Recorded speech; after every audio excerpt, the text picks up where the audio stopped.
айтып туруп чындыгында азаматтар күнөө болсо давай тактайлы дагы чын эле азаматты ушинтейин. Мына мен личный деге атат. Мен мисалы үчүн жаман эле көрүп калдым азаматты ар ким мынтип жамандаса.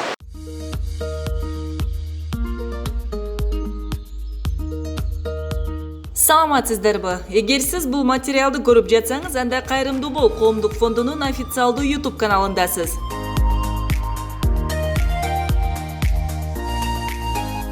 Алгач видеону баштаардан мурун биздин каналга катталып, подписаться кнопкасын басып коюуну унутпаңыз. Демек, сиз бул кнопка аркылуу кайрымдуулук кылып жатасыз. Анан албетте коңгуроону күйгүзүүнү унутпаңыз, себеби биздин видеолорду алгачкылардан болуп көрө аласыз. Бул сиз үчүн өтө оңой, а биз үчүн абдан маанилүү.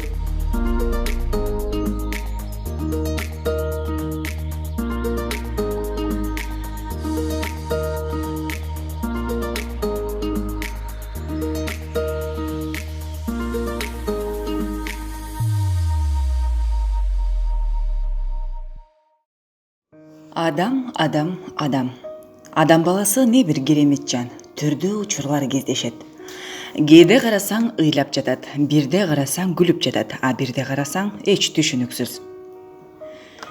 Биздин эл көзүндөгү сынга көп кабылган жылдыздарыбыз айткандай, адамдардын баардыгына жаккандай акча же алтын эмесмин деп, анысы кандай сооп табуу максатында аз да болсо элдин кызматында бололу деген аракеттерибиздин жыйынтыгына кимдир бирөөлөр ыраазы болуп, ак баталарын берип, бир тууган болуп калсак, айрымдары нааразычылыгын билдирүү менен бирге башка адамдарга фонд же фонддун мүчөлөрү тууралуу жалган маалымат таратуу менен жаба жапкан аракеттерди көңүлдү оорутпай койбойт. Ошондой маалыматтарды уккан эжекебиз бул күнгө чейин боорун алмаштыруу боюнча жардам сурап кайрылып, каналыбыздан видеосу чыккан Гүлбү эжеке төмөндөгүлөргө токтолуп, Азамат Байматов менен Инже жергесинен жолугуп пикир алышышты. Assalamu alaikum, урматтуу мекендештер, урматтуу бир туугандар. Жаратканга чексиздүүлөр болсун, бизди бул ааламга жараткандыгына, ошол эле учурда мына ушинтип биздин бүгүнкү күндө коомчулугубузда аздыр көптүр эми аябай чоң нерсени кыйратып жибере албасак дагы, жок дегенде чоң акчаларды дагы бере албасак дагы, жакындан туруп аябай бир укмуштуу жардамды бере албасак дагы, жылуу сөзүбүз болсо дагы тилек болойлу деген бизде үмүттөр жашайт. Азыр менин жанымда турган энекебиз бизге да ушундай кайрылып, энекебиздин жанына барып тилек болойлу деп колубуздан келишинче аракет кылып, бирок мен ушул жерден сөз башында баса белгилеп айткым келет. Биз жөн эле ортодо көпүрө болуу аракетиндебиз. Биз кичинекей ишти кыла алып эле биз аябай көп нерсени кыйратып атабыз. Аябай көп акча берген кишилердей болуп, мен бул жерде зытыраак сөз сүйлөгөндөн алысмын. Кудай астында кандай нерсе кандай болсо, ошондой болушу керек. Ушул энекем чоң үмүт менен бизге кайрылганында биз колубуздан келишинче аракет кылдык, бирок ошол эле кайрылуу чакырык кылып, келгиле колубуздан келишинче колдоо көрсөтөйлү деп ошол чакырыктарыбызды эми аздыр көптүр элдин колдоосу болуп, ал эле колдоо бул жерде жетип кетпейт экен, анткени чоң каражаттар керектелет. Анан ошол бүгүн Индияда туруп атабыз, Калбы эже менен. Эми азыр мына ушул канчалаган адамдар ушул кесепетке, оор илдетке дуушар болуп, мына ушул Индия өлкөсүнө жетип жете албай, бүгүнкү күндө жер жастанып жатып калган бир туугандар дагы жүрөктү отуп зээнди кейитет. Бирок Аллахтан мен дайыма тилейбиз, биз жалпы жамаатыбыз менен элибиз, журтубуз тилеп, амандык тилеп атат. Ошол мына ушул жерге келишибизге дагы Кудайдын буйругу болду. Анан ушул жака келишиңизде, мына Калбы эже айтсаңыз, баардык нерсе ачык болуш керек. Мисалы менин дагы кемчиликтерим болобу, бул жакта клиникалардын кемчилиги болобу, врачтын кемчилиги болобу, бул жактагы сизди тосуп алган котормочулардын кемчилиги болобу, бул ачык айтылыш керек, эл билиши керек. Эл каяка баратат, кимге баратат, мүмкүн алар да келип, алар эртең алданып калбаш үчүн биз ушу таза тунук жолду издеп атабыз да. Ошону бир кененирээк эле айтып алып койсоңуз, мисалы кандай келип жетип алдыңыз бул клиникага, анан бүгүнкү күндө анализдериңиз кандай чыгып атат, ушуларды канатачы. Саламатсыңарбы, кыргыз элим, кыргыз калкым. Анакеси, баракеси биз ушундай Индия өлкөсүндө келип, Кыргызстан келген бандиттер менен дарыланып өтүп жатабыз. Мен да ушу пересадка деп келдим эле. Кудайга шүгүр азыр өзүмдүн аракетим менен өзүмдүн өнүм менен ушинтип диалардын бири тездетти деген тезирээк келдим эле. Бала чакам дагы өтө үйлөрүбүзгө сатып мына азаматтын колунан чындыгында барганда жардам сурап барган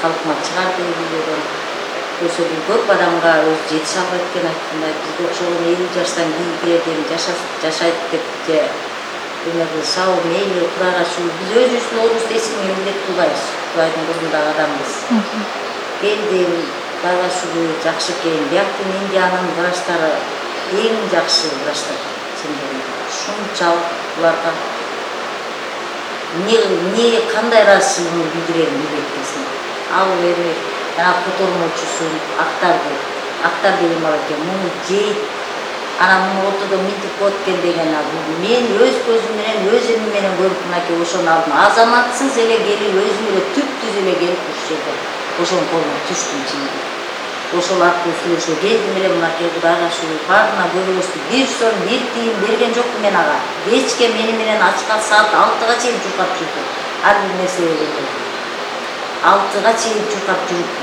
ушундай кылды менин результатым азыр жакшы Кудайга шүгүр келсе ушу доктор менен ашказанымды варикозду басып кетти ультра течение болсо мен эч качан башкара албай калмак экенмин операция болбой калмак экен операцияга да жетпей азыр моментте операциянын кереги жок ушундай шарикчелерди койду өзүлөрүнүн эмесине ушу 3 айдан кийин келип текшеребиз бул аппарат негизи Кыргызстанда жок экен ачык эле Кыргызстанда жок сиздерде бул аппарат деди азыр барсаңыз жөн эле лечение алып кайра жетилгенче кайра жарылып кетип сиз жок болуп калышыңыз мүмкүн анын бул аппарат бар бизде ушундайларды коебуз ушунун жардамы менен мүмкүн боорубуз иштеп кетип лечение менен жатабыз мүмкүн мунун жардамы менен 1 жыл жашайсыз 2 жыл жашайсыз өзүңүздүн боорубуз менен жашайсыз деди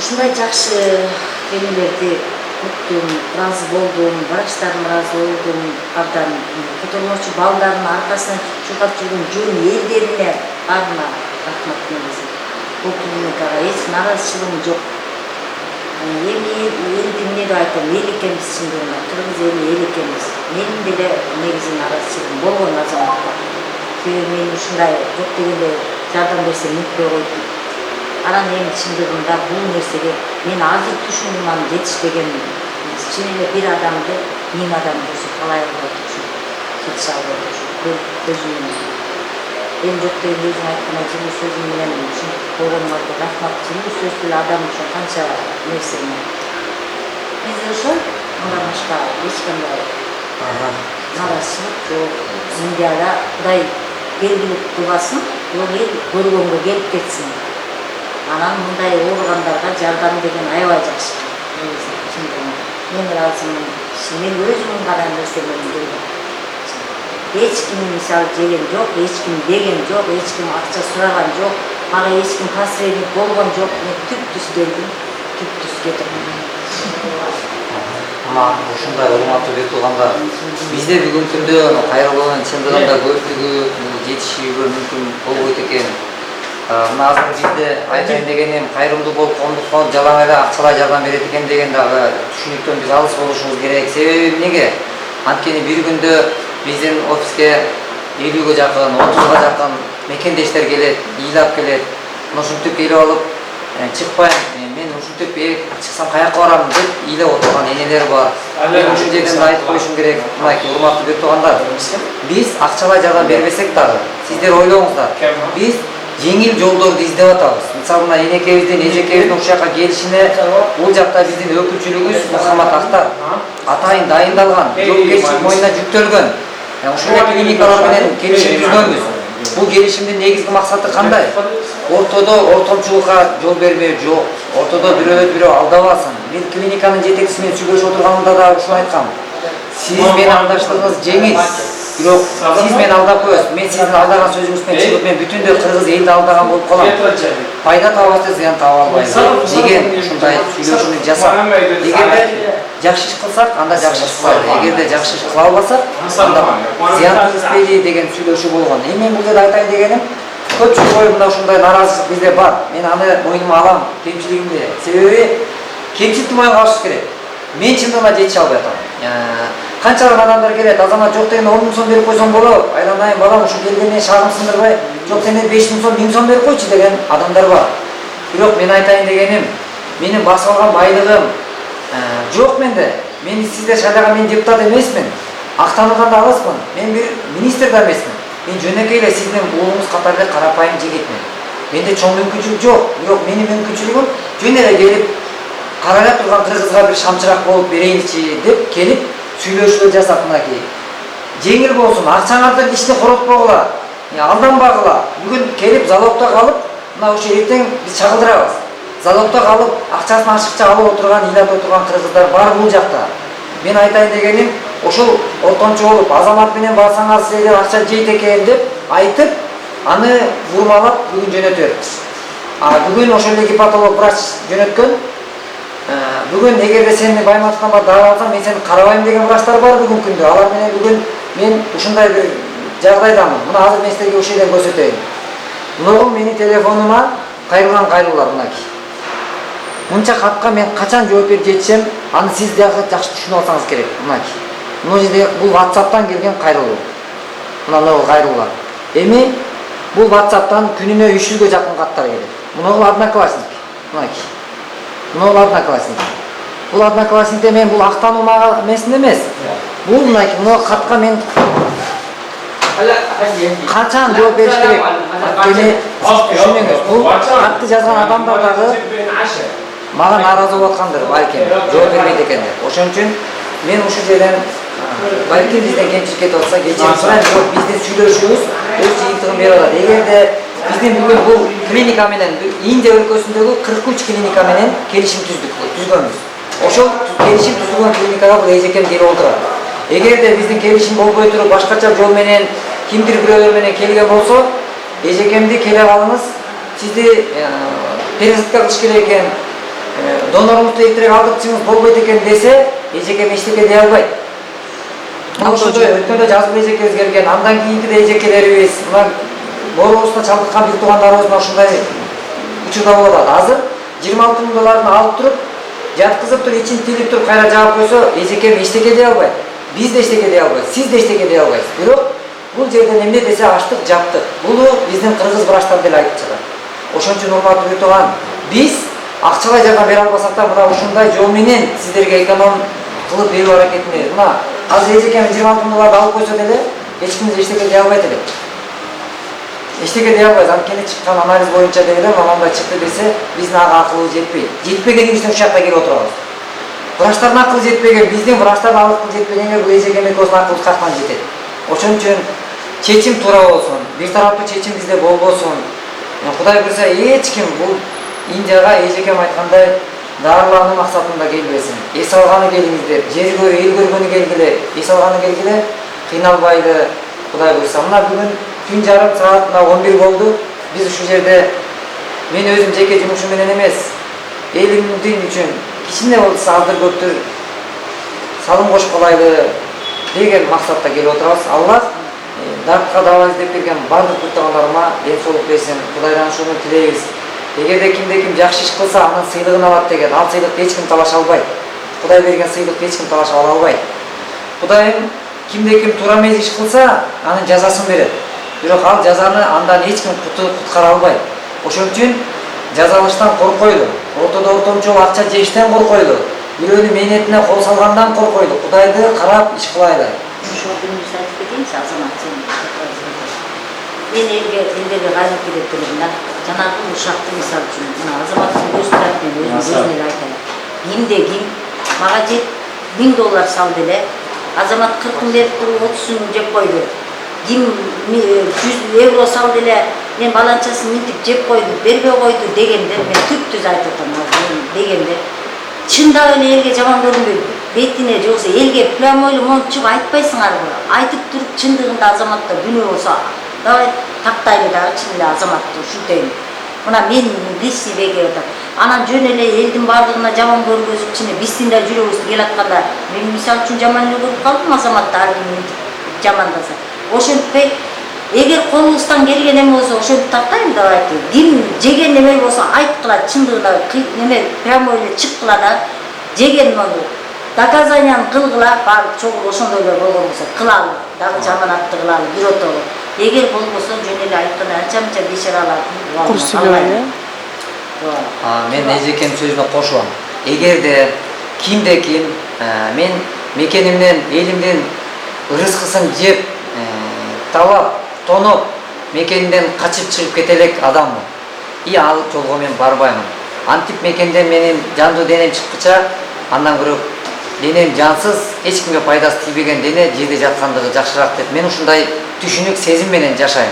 Эгерде менден кимде ким жабыр тарткан болсо, кимде ким алданган болсо, эгер кайсыл бир инсан биз аркылуу Индияга келип акча жегизип алган болсо, же бирөө акча которуп, ал дарекет жетпей, азамат ордо жеп койгондугун сиз көрсөңүз, билсеңиз, келип далилиңиз болсо далилдесеңиз, мен биринчиден Кудай астында актануу эмес, Кудай астында экинчиден мыйзамдын алдында жооп беришке мен даярмын.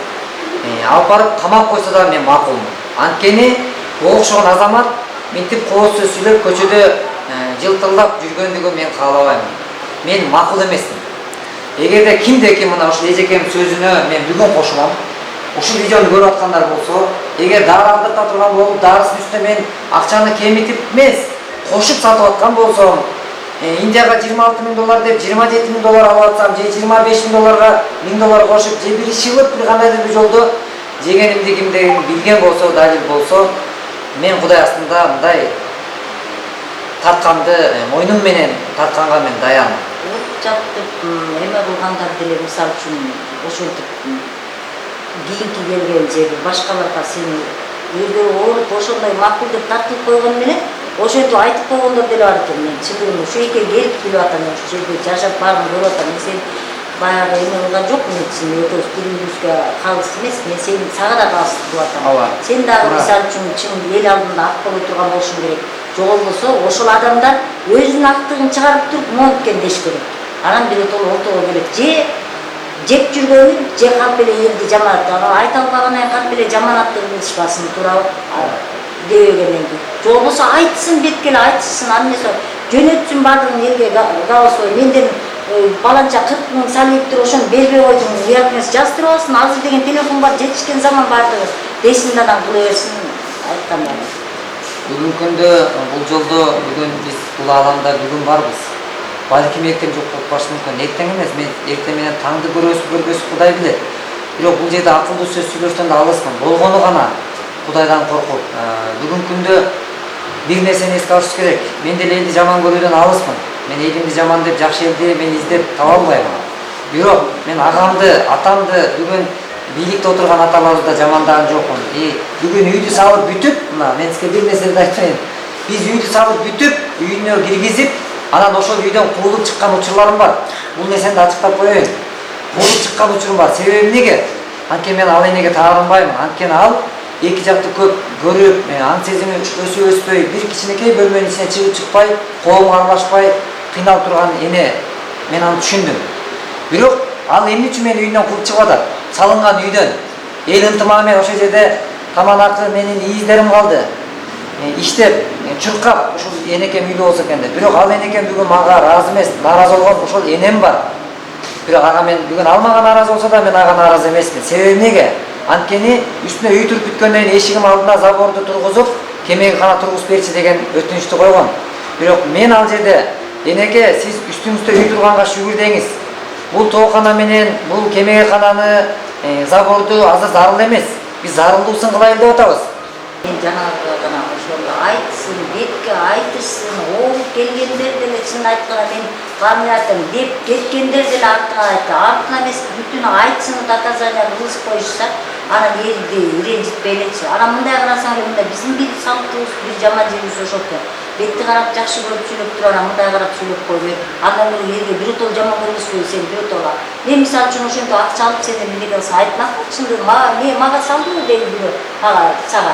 Эгер ошол мага азаматка салды, сиз үчүн салып койдум азаматка которуп, ошону ала алыңыз дей турган болсо, мен мисалы үчүн Мен ошону ала албай калсам айтпакмын мен мисалы үчүн мага азаматтар мага мисалы үчүн бербей койгум келет. Мен как раз чөчпөгөн айтып коймокмун. Ошондойду айткым келет да, эл кантип эле мынтип айтпай, айтсын ар бир нерсени бетине айтышсын да кылсын. Бул өтө туура нерсе, мен буга кошулам.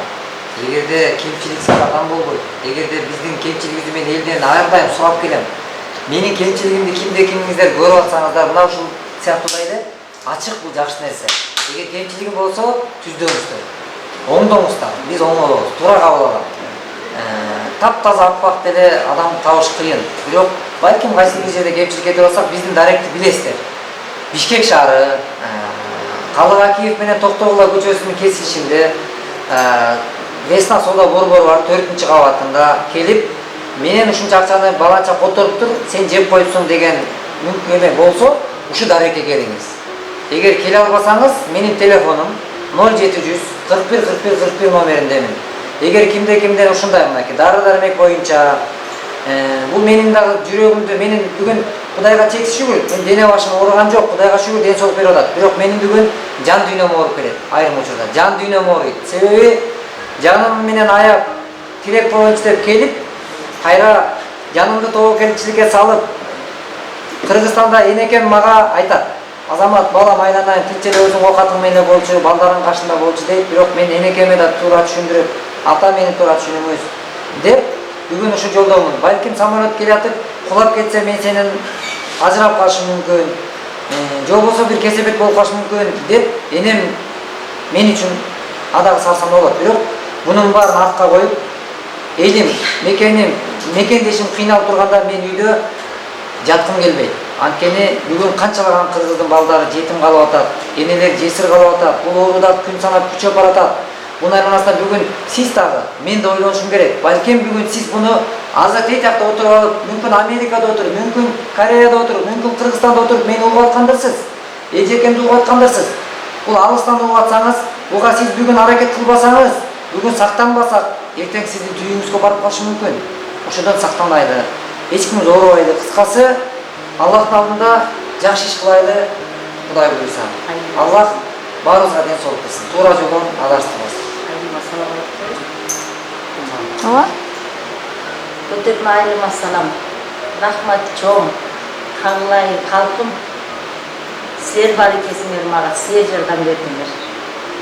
Балдардын досторуна, балдардын досторуна, Бишкектеги өзүмдүн досторума, мени ушул жака жардам катары алып келген кызга мен ушу жерди көргөзүп, акчамды көбүрөөк мындай расход кылдырбай барып көрөлү, анан кийин үтөлү деген.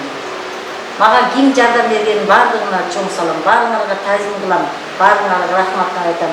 Россияда кайнелериме, бир тууган үкөмө, бир туугандарыма чоң рахмат баарыңарга. Мына силер бар экенсиңер, келип мен жакшы кабарды өзүмдүн айылыма барган атам. Кудай буйрса. Андан аркысында жакшы болушун тилейм.